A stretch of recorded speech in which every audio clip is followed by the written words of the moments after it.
The Climate 200 Teals are back, targeting the same seats they won at the last federal election. Yet again, the group is gunning for Liberal electorates exclusively. That's despite Matt Keane's ambitious climate crusade for 70% emissions reduction.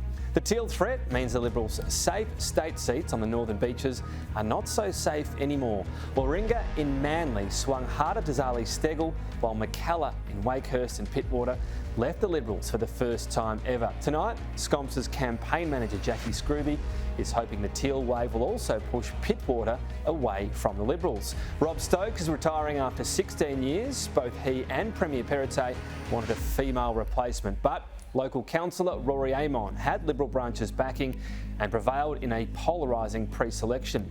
In Wakehurst, another retirement has prompted another challenge. Brad Hazzard departs after 20 years, leaving his staffer, Toby Williams, the heir apparent. But that transition is threatened by Northern Beaches Mayor Michael Regan.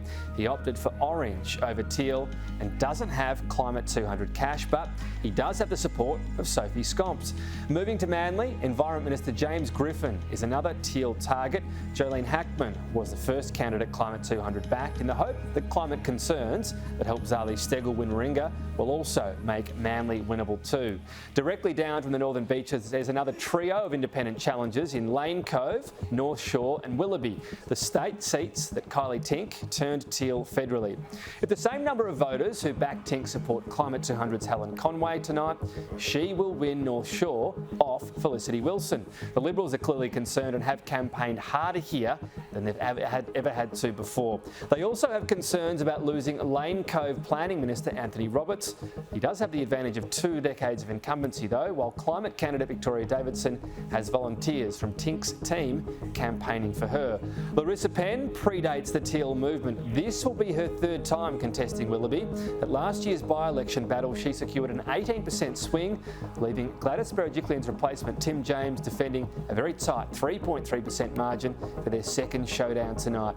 The other showdown sequel between an independent and Liberal is here in Wollondilly. Judy Hannon fell short in 2019 by about 6%.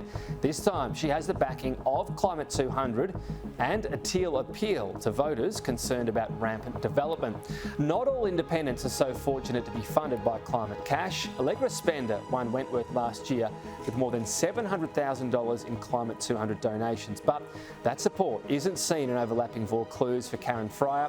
Her pre-campaign conversations with Climate 200 didn't produce a partnership such as Spender secured, so Kieran, they are the seats to watch tonight. The 8 Liberal electorates that could cost the coalition government if they're picked up by these 8 optimistic and organised independents. But don't underestimate the enormity of their task. Unlike federally, New South Wales has optional preferential voting, so it doesn't force voters to allocate preferences, and that means state candidates with the biggest primary vote usually win. That could spell Teal trouble. Compulsory preferences propelled Sophie Scomps and Kylie Tink to overtake Liberals in the 2-party vote, despite having a smaller share of the primary.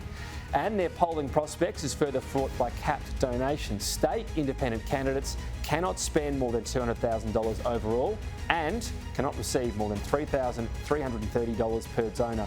Those limits lessen the financial firepower of Climate 200, who gave Sophie Scomps and Kylie Tink more than $750,000 each. That's about 250 times higher than what is allowed to be given to the state Teals tonight.